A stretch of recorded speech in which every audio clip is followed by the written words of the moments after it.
अब हम अपनी नेक्स्ट स्लाइड को डिस्कस करते हैं IP addresses, how to get one, मतलब कि आईपी एड्रेस कैसे मिलता है। How does network get subnet part of IP address, कि जो नेटवर्क है, पहले तो हमने जो देखा डीएचसीपी का, उसमें हमने देखा कि होस्ट कैसे आईपी एड्रेस लेता है। अब हमने देखना है कि नेटवर्क कैसे अपना सबनेट का पार्ट लेता है आईपी एड्रेस में से। Gets allocated portion of its provider ISPs addresses space. अब फॉर एग्जांपल ये हम कहते हैं कि ये हमारे पास एक आईएसपी हमारा इंटरनेट सर्विस प्रोवाइडर जिससे हमने इंटरनेट लिया है, उसके पास ये एक ब्लॉक आईपी एड्रेस का यूज़ हो रहा है। ये आईपी वर्जन 4 एड्रेस है, 200.23.16.0/20 IPv4 है। अभी क्या है कि इसको हम बाइनरी में कन्वर्ट करेंगे तो ये हमारे पास बन जाएगा ये इस तरह से, ये पहला ऑक्टेट, दूसरा ऑक्टेट, तीसरा ऑक्टेट, चौथा ऑक्टेट। अब ये 20 बिट्स क्या शो करती हैं ये आप लोगों का पता हो जाना चाहिए। ये हमारे पास नेटवर्क की बिट्स शो करती हैं, मतलब ये कि नेटवर्क की बिट्स हैं 20 और जितनी भी बची, मतलब कि 32 बिट का आईपी वर्जन 4 होता है, तो 20 हो गई नेटवर्क की, तो होस्ट की कितनी बचेंगी 12। अब यहाँ पर अगर आप इनकी बिट्स को गिने तो यहाँ तक जो बिट्स हैं वो हमारे पास नेटवर्क की बिट्स हैं। ये 8 बिट्स इसकी, 8 बिट्स इसकी, 16, 17, 18, 19, 20, 4 बिट्स इसकी, तो ये हमारी हो जाएंगी टोटल 20 बिट्स नेटवर्क आईडी की। अब क्या होगा, ISP can allocate out it's IP address space in 8 blocks. अगर फॉर एग्जांपल हम अब यहाँ पर क्या है कि फॉर एग्जांपल हम कहते हैं हमारे पास 7 ऑर्गेनाइजेशंस थी, हमने जो अपना जो मेन जो आईएसपी का जो ब्लॉक था आईपी एड्रेस, उसको हमने अपनी 8 ऑर्गेनाइजेशन में डिवाइड करना है। हमारे पास 8 ऑर्गेनाइजेशन थी, 0, 1, 2, 3 एंड सो ऑन 7 तक, 0 to 7 हमारे पास 8 ऑर्गेनाइजेशन है। अब इसके अंदर हमने करना क्या है, अब यहाँ पर होगी हमारी सबनेटिंग। अब सबनेटिंग में हमारा क्या काम होता है कि हम जो नेटवर्क की बिट्स हैं वो हम बढ़ा देते हैं। अब वो बढ़ानी कैसे है, फॉर एग्जांपल हमने कहा है कि हमारे पास 8 ऑर्गेनाइजेशन है, तो 8 ऑर्गेनाइजेशन को हम कितनी बिट्स में इसको हम डिनोट कर सकते हैं, तो 3 बिट्स में हम यूज़ कर सकते हैं, क्योंकि 3 बिट्स को हम 2⁻³ करें तो हमारे पास 8 कॉम्बिनेशन बनते हैं, 0 0 0 0 0 1, इस तरह से सो ऑन 1 1 1, ये सारे कॉम्बिनेशन हमारे पास 8 कॉम्बिनेशन बनते हैं 3 बिट से।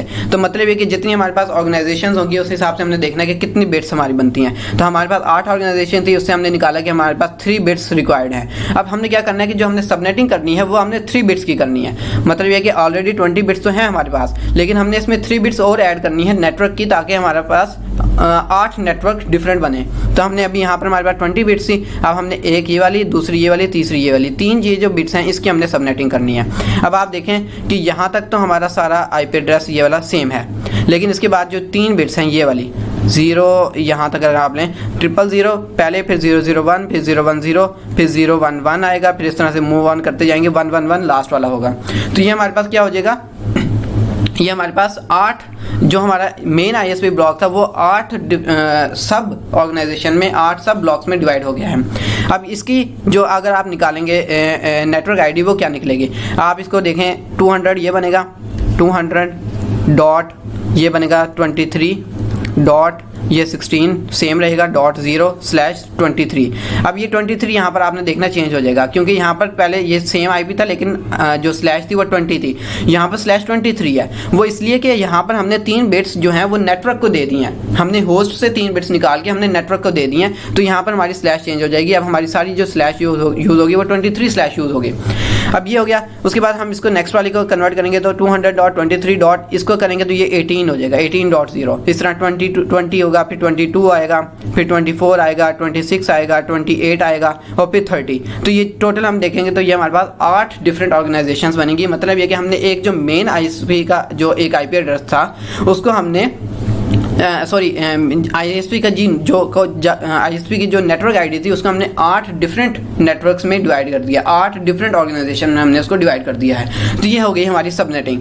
तो ये इस तरह से हम यहाँ पर क्या हमारा क्वेश्चन क्या था कि हमारे जो नेटवर्क्स हैं, जो हमारी ऑर्गेनाइजेशन है वो कैसे अपना नेटवर्क आईडी लेती हैं। तो अब आप लोगों को पता चल गया कि आईएसपी का एक नेटवर्क आईपी एड्रेस होता है मेन, जो कि आईएसपी का मेन ब्लॉक जो आईपी नेटवर्क एड्रेस का होता है, नेटवर्क आईडी होती है। हमने उसको डिफरेंट सब ऑर्गेनाइजेशन में डिवाइड करना है। अब वो हमारे पर डिपेंड करता है कि हम कितनी ऑर्गेनाइजेशन में डिवाइड कर सकते हैं। अभी हमने क्या किया कि हमने 8 ऑर्गेनाइजेशन बनाई, उसके लिए हमें 3 बिट्स की ज़रूरत पड़ी। अगर फॉर एग्जांपल मैं आपसे एक क्वेश्चन पूछता हूँ, अगर हमारे पास 15 ऑर्गेनाइजेशन हो तो हमें कितनी बिट्स की ज़रूरत पड़ेगी। आप लोगों को पता होना चाहिए, क्योंकि अब हम 2⁴ करें तो यहाँ पर हमारे पास कितने कम्बिनेशन बनेंगे, हमारे पास 16 कम्बिनेशन बनेंगे। मतलब ये कि हमारे पास 4 बिट्स की हमारे पास हम अगर करें अगर हमारे पास 4 बिट्स होंगे तो हम यहाँ पर हमारे पास 15 ऑर्गेनाइजेशन बनेंगे। अब जो एक ऑर्गेनाइजेशन जो बचती है, मतलब कि जो 16 हमारे पास बन रहे थे तो 15 हमारे पास यूज़ में थी, जो एक होगा वो हम फिर फ्यूचर यूज़ के लिए रख लेंगे।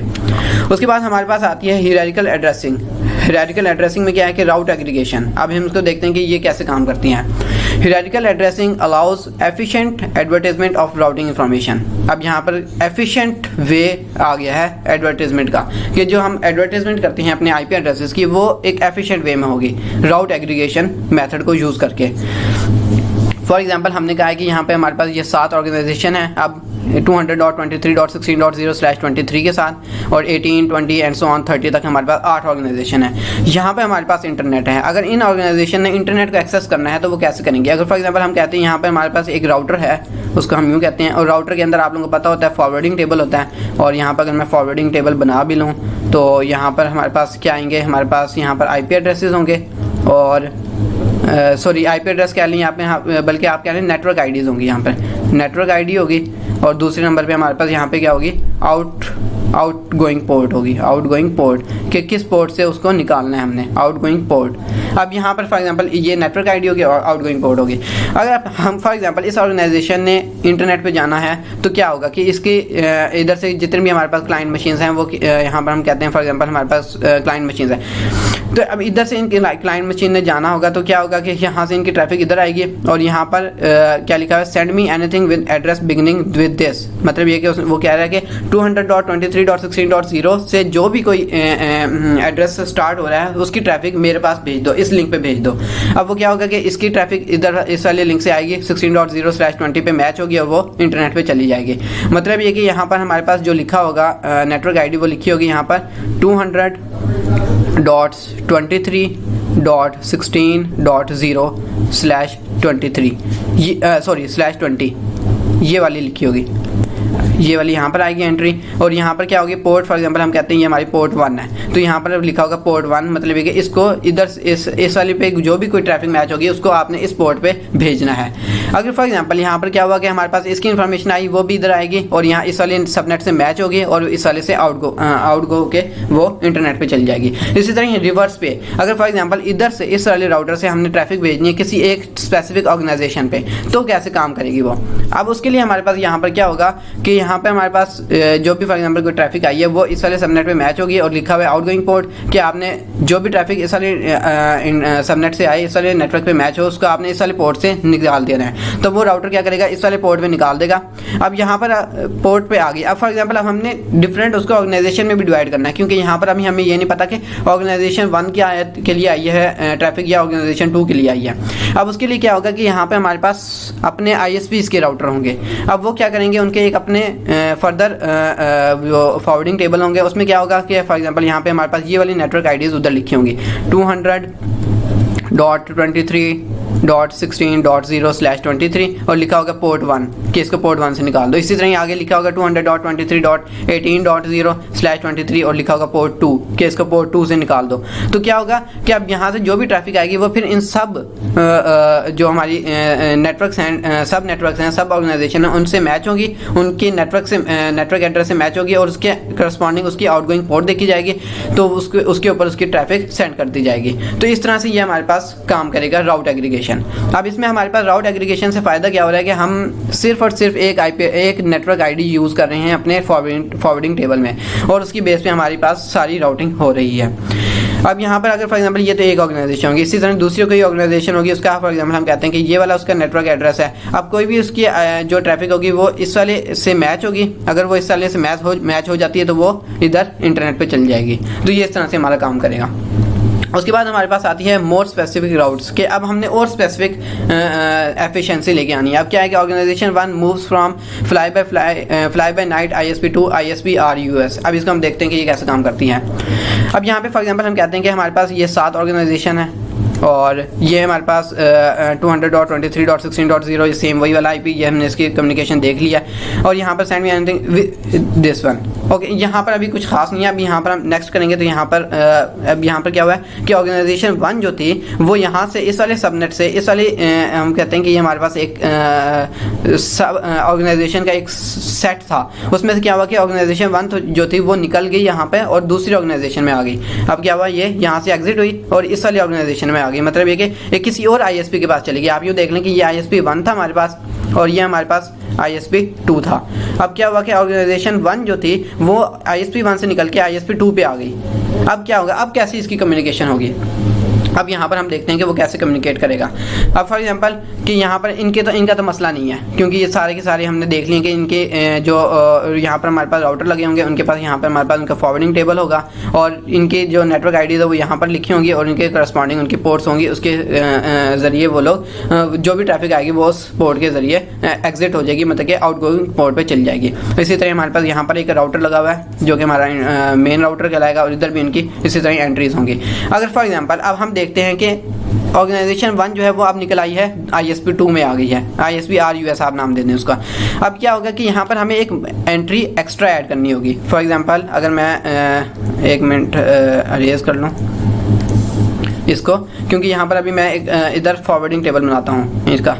फॉरवर्डिंग टेबल क्या बनेगा, फॉर एग्जांपल ये सारे राउटर पे के यहाँ पर हमारे पास ये हुआ और अब पहली एड्रेस तो ये वाला आ जाएगा, नेटवर्क एड्रेस ये वाला, जैसे कि हमारे पास 200.23.16.0/23 और पोर्ट कह देंगे कि हमने पोर्ट 1 इसको कह देते हैं, हम पोर्ट 1 पे निकालना है। यहाँ पे हमारे पास नेटवर्क आईडीज़ है और यहाँ पे हमारे पास आउटगोइंग पोर्ट है, आउटपुट पोर्ट कर देते हैं कि कौन सी पोर्ट से हमने इसको निकालना है।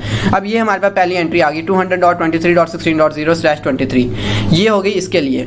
अब दूसरी हमने जो एंट्री डालनी है वो इसके लिए डालनी है, क्योंकि यहाँ पर जो जितने भी क्लाइंट मशीन्स हैं वो इस वाले नेटवर्क से आ रही हैं। तो दूसरी एंट्री होगी हमारे पास 199.31.0.0/16 और ये हम कह देते हैं पोर्ट 2 से निकाल दी हमने ट्रैफिक इसकी।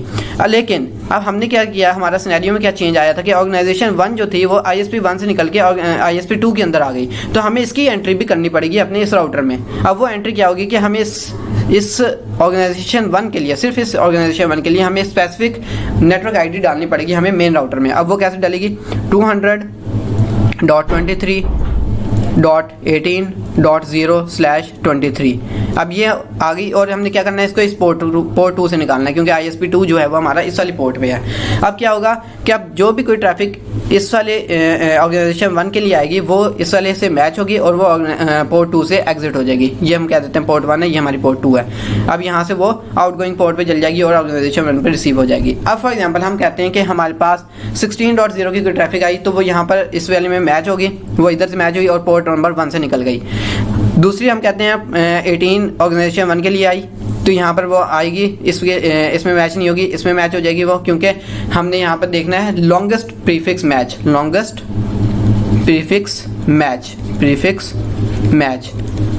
अब यहाँ पर हमने लॉन्गेस्ट प्रीफिक्स मैच को देखना है। अब हमारा 18.0 जो हम देखेंगे यहाँ पर मैच हो तो रहा है, लेकिन यहाँ पर वो ज़्यादा मैच हो रहा है 18.0/23 से। तो क्या होगा कि लॉन्गेस्ट यहाँ पे मैच होगा उसको उस वाली पोर्ट से हम निकाल देंगे, तो इसकी ट्रैफिक पोर्ट 2 पे चल जाएगी। इसी तरह हम कहते हैं ऑर्गेनाइजेशन 2 की आती है 20.0/23, तो वो क्या होगा, लॉन्गेस्ट मैच जो हो रहा है वो हमारा 16.0 से ही होगा। यहाँ पर उसका मैच जो है वो पोर्ट नंबर वो इस वाली थर्ड एंट्री से नहीं होगा। तो जैसे ही उसका पहली से मैच होगा 200.23.16.0/23 से उसका मैच होगा, तो वो क्या कह रहा है कि पोर्ट 1 से उसकी ट्रैफिक को निकाल दो, तो उसकी ऑर्गेनाइजेशन 2 की जो ट्रैफिक है वो पोर्ट 1 से एग्जिट कर दी जाएगी। तो ये हमारे पास एक डिफरेंट सिनेरियो था कि हमारी कोई एक ऑर्गेनाइजेशन ISP किसी एक ISP से निकल के दूसरी ISP चल जाए, तो हमारे जो मेन राउटर है, ये हमारा जो मेन राउटर था, इसके अंदर क्या चेंजिंग आएगी कि हमें एक एक्स्ट्रा नेटवर्क आईडी जो है वो उसकी फॉरवर्डिंग टेबल में ऐड करनी पड़ेगी। उसके बाद ये वही सेम सिनेरियो उन्होंने डिस्कस किया है यहाँ पर भी कि उसकी ट्रैफिक यहाँ से हमने देख लिया कि अगर इंटरनेट पे यहाँ पर हमारे पास है उसका फॉरवर्डिंग टेबल है, जो अगर ट्रैफिक उसके ऑर्गेनाइजेशन 1 के लिए आई है तो उसकी एक एंट्री हम यहाँ पर ऐड करेंगे, उसके लिए पोर्ट नंबर 2 हम बताएंगे उसको, और उसकी ट्रैफिक उधर से फिर एग्जिट हो गए आउटगोइंग पोर्ट से एग्जिट हो जाएगी। अब हमारे पास आते हैं आईपी एड्रेसिंग के कुछ लास्ट स्टेजेस हैं, उसको हम देख लेते हैं कि how does an ISP get block of IP address. कि आईएसपी तो हमने अभी तक डिस्कस किया कि हम जो हमारे पास ऑर्गेनाइजेशन है वो आईएसपी से कैसे अपना आईपी एड्रेस लेती हैं, कैसे वो नेटवर्क आईडी लेती हैं, कैसे वो होस्ट क्लाइंट्स कैसे आईपी एड्रेस लेते हैं। लेकिन अब हमने देखना है कि आईएसपी उसके पास कहाँ से आईपी एड्रेस आते हैं। आईएसपी को भी तो कोई ना कोई आईपी एड्रेस देता होगा। तो यहाँ पे हमारे पास एक इंटरनेशनल ऑर्गेनाइजेशन है ICANN के नाम से, internet corporation for assigned names and numbers. तो ये एक नॉन प्रॉफिट ऑर्गेनाइजेशन है और इसका काम क्या है कि इसने सिर्फ और सिर्फ जितने भी ISPs हैं पूरी दुनिया में उनको इसने मेन ब्लॉक देने हैं मेन ब्लॉक देने हैं नेटवर्क आईडीज़ के। वो फिर जब ISP के पास आ जाएंगे तो वो उनको आगे सब ऑर्गेनाइजेशन में उसकी सबनेटिंग करेंगे। Allocate IP addresses through 5 regional registers who में देन एलोकेट, मतलब ये क्या कहना है कि IP एड्रेस एलोकेट करेंगे किसको, ISPs को। मैनेजेस DNS रूट जोन, मतलब कि डोमेन नेम सिस्टम की रूट जोन को मैनेज करेंगे, including delegation of individual TLD है टॉप लेवल डोमेन। हमारे पास कुछ टॉप लेवल डोमेन्स होती हैं जो कि हमारे DNS के अंदर आती हैं। उसमें क्या है कि जो हमारी जो ICANN इदारा जो है ऑर्गेनाइजेशन जो है वो DNS रूट जोन को भी मैनेज करेगी और उनकी जो इंडिविजुअल TLDs हैं उनको भी मैनेज करेगी। अब दूसरा क्वेश्चन हमारे पास आता है, are there enough 32 bit IP address की। जो 32 बिट IP एड्रेसेस हैं क्या ये इनफ हैं, क्या इनसे हमारी जो फुल नीड्स हैं वो फुलफिल हो रही हैं। तो हम यहाँ पे देखते हैं कि क्या हो रही हैं या नहीं हो रही। ICANN allocated last chunk of IP version 4 addresses to RRs, मतलब RR से हमने अभी पढ़ा है रीजनल रजिस्ट्रीज हैं, उनको उसने उसके लिए एलोकेट कर दिए हैं, इन 2011 में किए थे।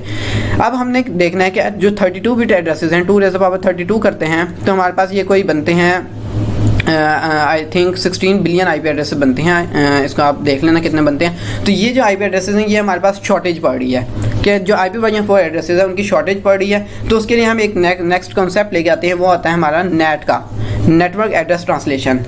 कि हम एक तरह से हम कह सकते हैं कि नेटवर्क एड्रेस ट्रांसलेशन एक टेम्परेरी हमारे पास सोल्यूशन है कि हम अपनी नीड्स को फुलफिल कर सकें IP एड्रेसेस की। कि IP एड्रेस की जो शॉर्टेज थी उसकी जो हमारे जो IP एड्रेस की ज़रूरत थी उसको हम फुलफिल कर सकते हैं अपने नेट से, नेटवर्क एड्रेस ट्रांसलेशन से, जिसको हम नेक्स्ट वीडियो में डिस्कस करेंगे। उसके बाद जो पक्का कॉन्सेप्ट जो कि हमारा सॉलिड कॉन्सेप्ट है वो है हमारे पास IP वर्जन 6 एड्रेस का, जो कि 128 बिट का है और इसके अंदर 2⁻128 IP एड्रेसेस मिलते हैं। और इसको आप कन्वर्ट करें तो ये अगर आप जितने भी दुनिया में जितने भी डिवाइसेस आप सबको IP एड्रेसेस दे दें तो भी इसके IP एड्रेसेस ख़त्म नहीं होंगे। तो ये हमारे पास IP वर्जन 6 का ये एक फ़ायदा होता है। तो यहाँ पे हमारे पास जर्नी कैसे स्टार्ट हुई, IP वर्जन 4 से स्टार्ट हुई। IP वर्जन 4 के बाद हम नेट पे गए और नेट के बाद फिर हम IP वर्जन 6 पे गए। तो ये हमारे पास एक IP एड्रेस की जर्नी है। तो अब हमने नेक्स्ट वीडियो में अपने नेटवर्क एड्रेस ट्रांसलेशन को देखना है और फिर हमने IP वर्जन 6 को देखना है। तो अभी के लिए मुझे इजाज़त दीजिए। थैंक यू, अस्सलाम वालेकुम।